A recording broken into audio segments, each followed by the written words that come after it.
The first step was to empty the van. I used the van as a camper last summer and built a bed, which I'll show in another video, but there are lots of other things to remove. Some will be reinstalled at a later date, while some, like the plywood wall panels, won't be coming back. Once the van was empty, I started gluing down the original insulation I'd put in over the wheel arches. The paint you see on the wheel arch is from holes made by the plywood wheel arch covers, which were screwed directly into the metal. I've painted these to protect from rust and filled them with epoxy.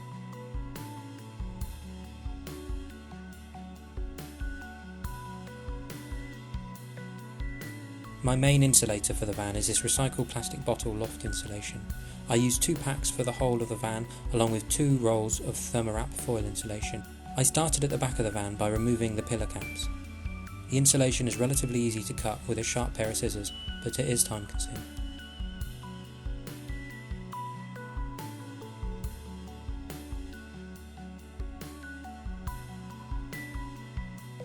Stuffing the insulation up and down inside the pillars, I was able to reach most areas and could then replace the cap and move on to the next section.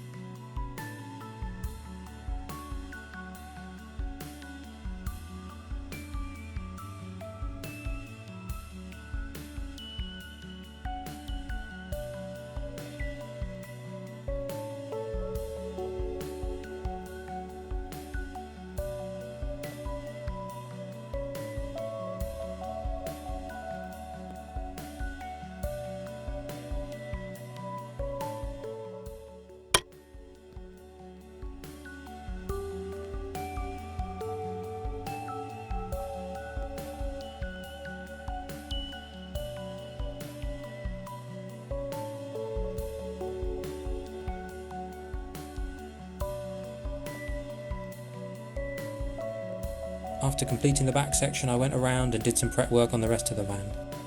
I started priming any holes that were created by the original plywood panels which came installed in the van, as they were screwed directly into the metal. Painting them will prevent any rust in the future.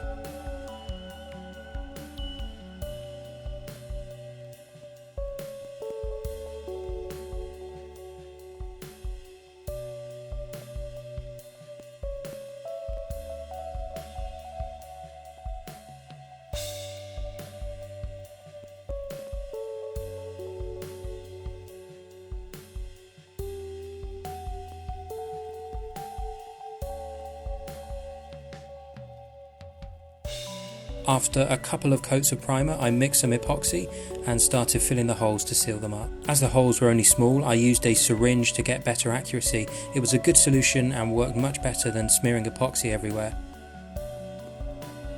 Eventually the inside of the van will be carpeted, and sealing these holes means I shouldn't have any problems from them in the future. I continued by removing the remaining panels from the van. These are clipped in and once removed allowed me to access many of the cavities in the doors and walls of the van. I'll be saving these panels and reinstalling them once the van is carpeted.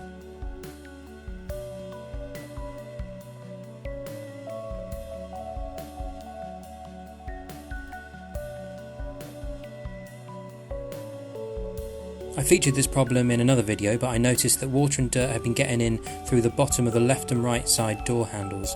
It looked like an intentional thing that Nissan had planned for, as there were small drainage holes in the bottom of the door, but I needed to sort this out as I didn't want my insulation getting wet every time it rained. Firstly, I cleaned up the door and then I set about sealing the door with an automotive sealant. I did this to both sides and then started on the insulation.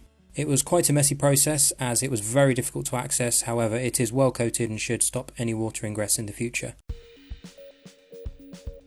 I used the same process for insulating all of the panels. First I would glue Thermawrap foil insulation directly onto the metal to hopefully avoid any condensation. Next I would cut and install the Loft insulation into all the cavities, and finally I would seal the whole panel up with a large piece of Thermawrap and some foil tape. And while I finish this, please take a moment to subscribe to my channel. Thanks.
I have done a much more detailed video on insulating, carpeting and lining my van ceiling, but I thought I would include the highlights here.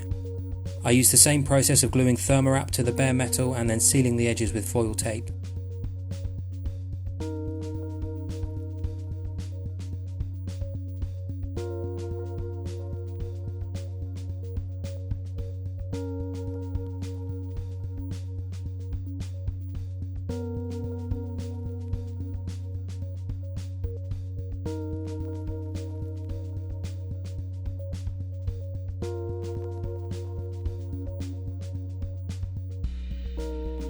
For the higher panels around the inside of the van, I'd noticed quite a bit of condensation on cold mornings and when I'd slept in the van, so I made sure to glue the Thermawrap onto these bits too.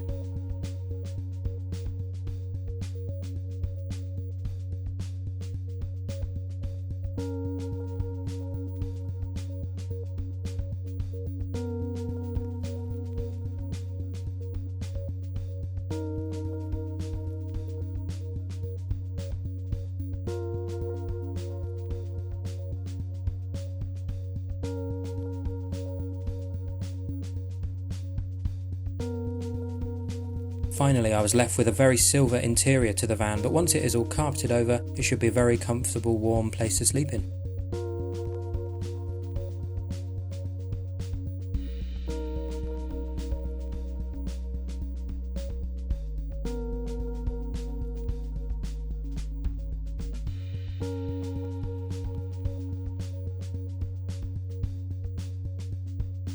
If you haven't already, please subscribe to my channel for more videos from my NV200 build, and thanks for watching.